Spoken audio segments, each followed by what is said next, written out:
After studying this module, you shall be able to know which elements are present in our body and their average amount, classify the elements on the basis of their action in biological system, identify the dietary sources of essential elements necessary for our body, learn about various diseases due to deficiency and excess of different elements in our body.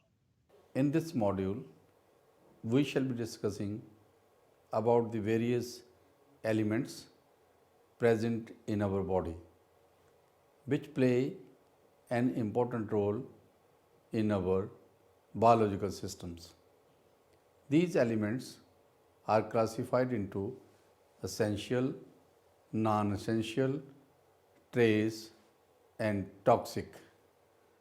Essential elements are absolutely essential, are necessary for life processes. Trace elements are also necessary for life processes. Non essential elements are not essentially.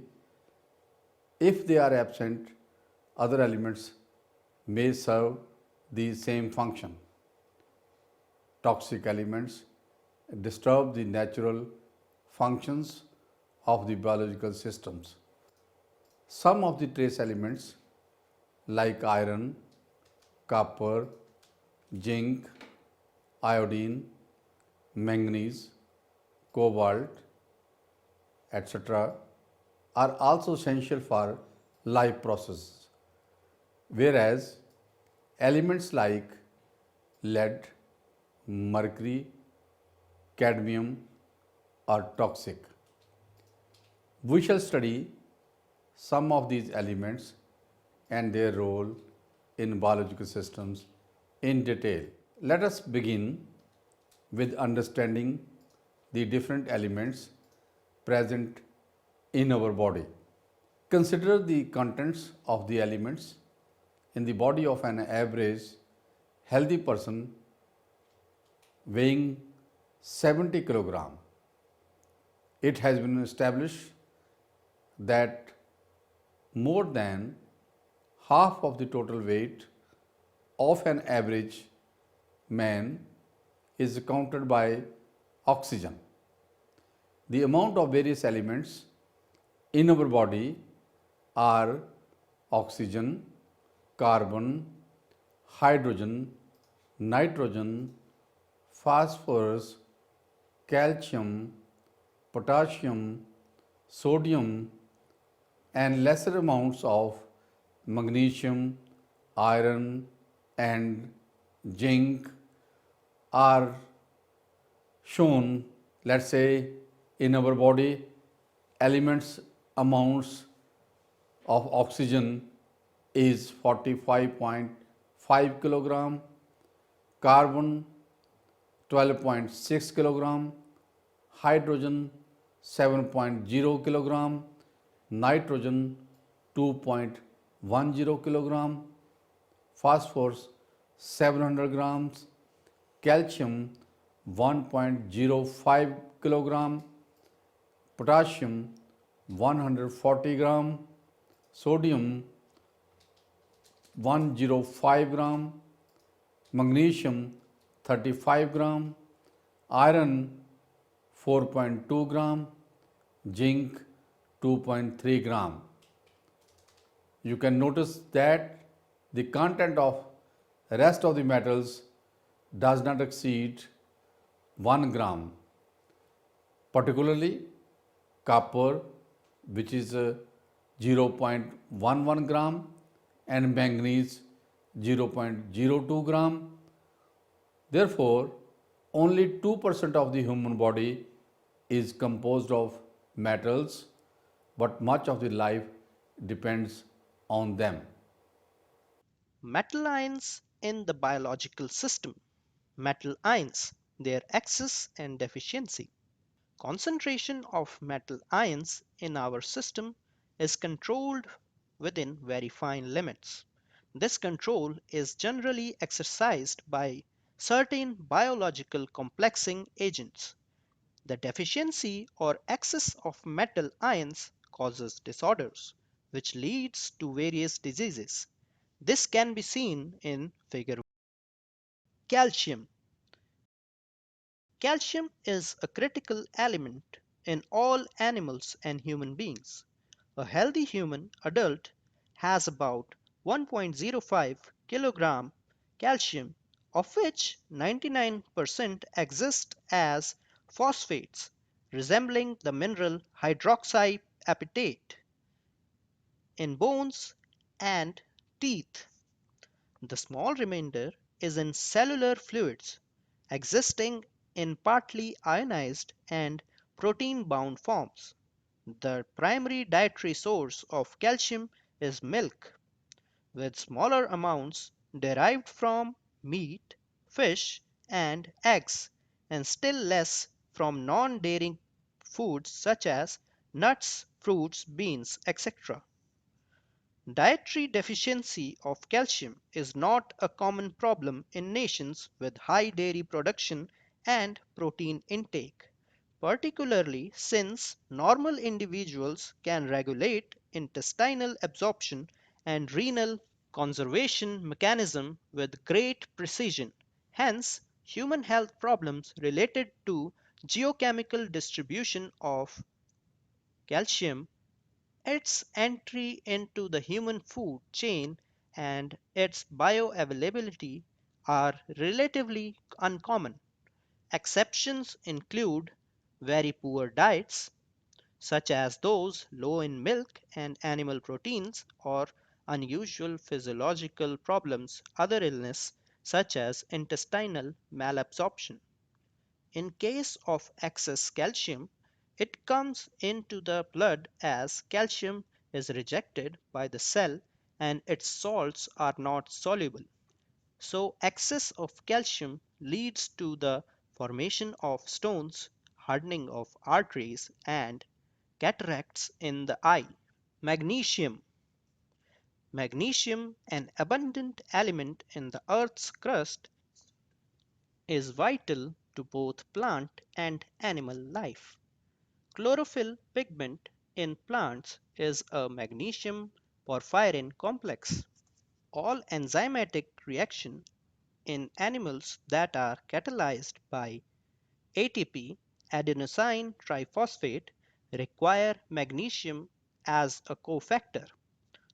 Oxidative phosphorylation, DNA transcription, RNA function, protein synthesis, and critical cell membrane functions are all dependent upon optimal magnesium concentrations. An average human being holds about 35 grams of magnesium, of which approximately 99% is either intracellular or it is present in bones. Of the 60% which is present in bones, two-thirds is a part of mineral lattice. Dietary sources high in magnesium include nuts, seafood, legumes, and vegetables. Meat has intermediate magnesium content. Potassium. An adult human has approximately 140 grams of potassium, of which more than 90% is both intracellular and exchangeable. Potassium plus is predominant cation in intracellular space. Since muscles contain most of the body's intracellular fluid, they also contain most of potassium. Since potassium is found in most animal and vegetable foods, dietary deficiency is exceedingly rare except under unusual conditions, such as diets containing high quantity of refined sugars, alcoholic individuals deriving most of their calories from low potassium alcoholic beverages in state of starvation, etc. Sodium. Sodium is the predominant extracellular cation in all animals, including human beings. An adult human body contains about 105 gram sodium, of which approximately 24% is located in bones and 65% is contained in extracellular fluid. Sodium ion equilibrium is maintained primarily by the kidney, the key organ in water and electrolyte balance. Sodium chloride is the predominant dietary source, although excessive dietary chlorine appears to have no significant ill effect on health. There is much evidence dictating that excessive sodium ion intake results in elevated blood pressure, hypertension. Cobalt. Cobalt is an essential element for humans, although it is present only in trace amounts. Only a little over 1 milligram cobalt is present in an adult human body. It is the main component of vitamin B12, cobalamin. Vitamin B12 is synthesized only by bacteria. It enters the human food chain from animal sources such as meat. The dietary deficiency of cobalt is likely only among strict vegetarians or when the intrinsic factor from the stomach that facilitates B12 absorption is absent or severely decreased, as is the case in pernicious anemia. Zinc. An adult has about 1.5 to 3.0 gram of zinc, and the largest amounts are present in liver and bone. There is evidence that zinc concentrations in blood and several tissues vary considerably in response to many stimuli. Zinc appears to be critical in many functions. Human zinc deficiency is inherited in infants and is termed as acrodermatitis enteropathica and is characterized by behavioral disturbances, diarrhea, hair loss, and severe periorificial skin rash, all of which respond with remarkable promptness to zinc administration. Similar syndromes have now been reported many times with penicillamine treatment of other disorders, presumably due to chelation of zinc, as well as during total parenteral nutrition when zinc was not added to the nutritional solutions for even as short a time as 2 weeks. A more chronic dietary deficiency of zinc combined with other deficiency include dwarfism, hypogonadism, and sexual immaturity, the latter devised with zinc therapy. There is much evidence for marginal dietary deficiency in humans. The effects include decreased acuity of taste, impotence, delayed wound healing, hypogonadism, and oligospermia, poor development, and possible fetal wasting and teratogenesis. Dietary sources range in zinc concentration from 1400 microgram per gram to 2 microgram per gram or less in fresh fruit and vegetables. Bioavailability of zinc is especially high from animal tissues and low from milk and from grains. The latter effect is apparently due to binding to phytic acid and fiber. Let us now study about the molybdenum element and its role in biological system. The essentiality of the molybdenum in animals and human beings is assumed from its presence in the metalloenzymes like xanthine oxidase, and aldehyde oxidase. Molybdenum is also part of the enzyme sulfite oxidase, an inherited deficiency of which cause severe neurologic disorders and early death in humans. However, no naturally occurring molybdenum deficiency has ever been documented in animals or human beings, even though several animal deficiency have been produced experimentally, particularly by using the molybdenum antagonist. Molybdenum is present in very small quantities. Molybdenum appears to be readily absorbed from the gastrointestinal tracts and excreted primarily through the kidneys, though human studies are lacking in this regard. In tissues with higher concentration, such as bone, liver, and kidney, the molybdenum content can be varied with dietary intake. There is evidence that dietary molybdenum affects copper metabolism in animals and man. Higher molybdenum intakes causing mobilization and excretion of the copper. These effects can be elicited in man even with the naturally occurring dietary sources of molybdenum. Since molybdenum concentration in grains and vegetables varies enormously, and it varies from uh, 1 time to 500 times, and varies also with the soil content. The possibility of molybdenum induced copper deficiency in man is conceivable, through not reported.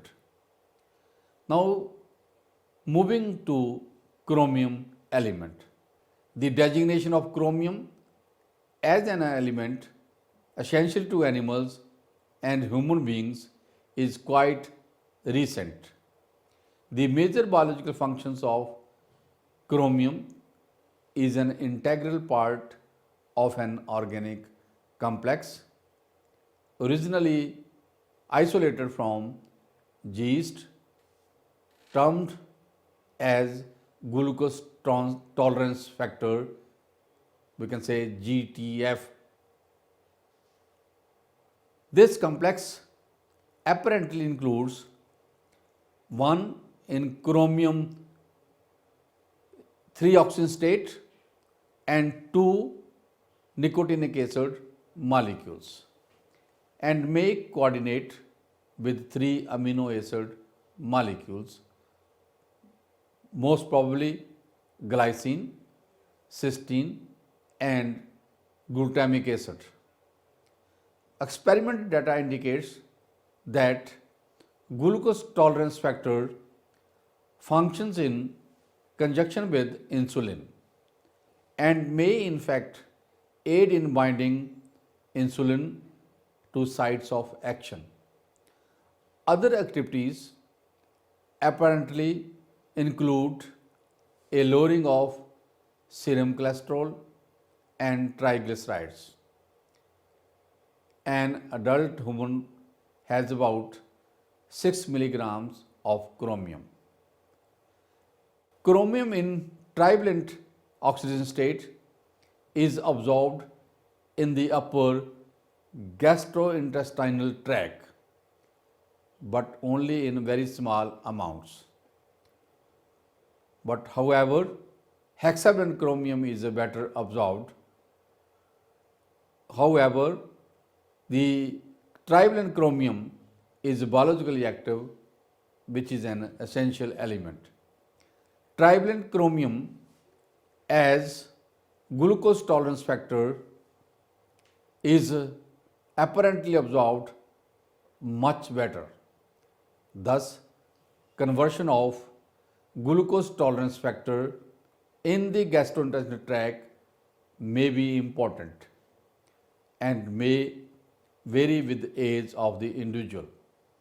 Chromium in excess amounts can be quite toxic dependent upon the chemical species of chromium in 3-oxygen state is much less toxic than the hexavalent form of chromium. Chromium is a known carcinogen and toxic metal present abundantly in tannery effluents in India. As an estimate, about 80 to 90% of the tanneries use chromium as a tanning agent. Of this quantity, the hides take up only 50 to 70%, while the rest is discharged as an effluent. This rest amounts to nearly 75,000 tons per day. Today, the tannery industry, mushrooming in North India, has converted the holy Ganga river into a dumping ground. Several analysis reveals high concentration of chromium even in supposedly treated effluents. The residues can be traced even in crops cultivated with water taken from the river.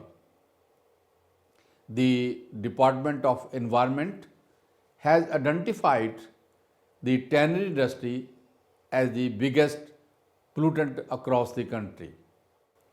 Electroplating can also release chromic acid spray and airborne chromium trioxide, both of which can result in direct damage to skin and lungs. Chromium dust has also been incriminated as a potential cause of lung cancer, and chromium has been shown to be mutagenic in microorganisms, causing infidelity, that is misreading during synthesis of DNA copies. Thus, the story of chromium once again illustrates the principle of essentiality in small amounts and potential toxicity in larger amounts. Now let's take the next element, that is the copper element. Normal adult human has about 100 to 110 milligrams of copper. Higher concentrations are found in liver, kidney, heart, and brain.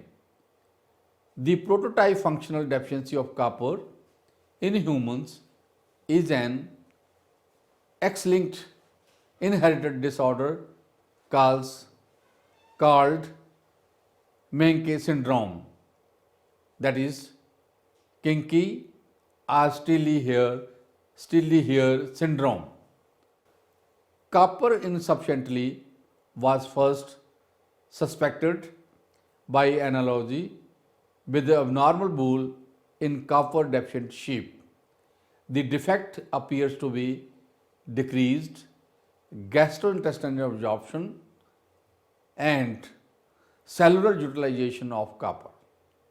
The essentiality of copper is the consequence of its role in metalloenzymes involving several critical biochemical pathways. Several of these enzymes are noted here. For example, superoxide dismutase metabolizes the potentially damaging superoxide anion. Lysyl oxidase is a monoamine oxidase required for cross-linking Collagen and elastin, the structural macromolecules of connective tissues. Dopamine, beta hydroxylase, amine oxidase, tyrosinase are all copper containing enzymes that interconvert the major neurotransmitters dopamine,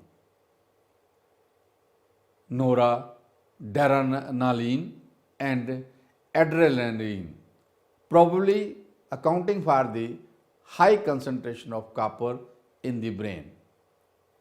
The later enzymes, tyrosinase, is also a key step in pigment production. Cytochrome C oxidase is the key and terminal enzyme of the respiratory chain, accounting for more than 90% of the energy of muscular contraction. Ferrooxidase, which is better known as ceruloplasmin, before its role in mobilizing and oxidizing iron from storage sites are recognized, is believed to be account for 95% of serum copper and appears to be multifunctional protein serving as a major transport system for copper as well. Copper is widely distributed in food chain, a notable exception being cow's milk.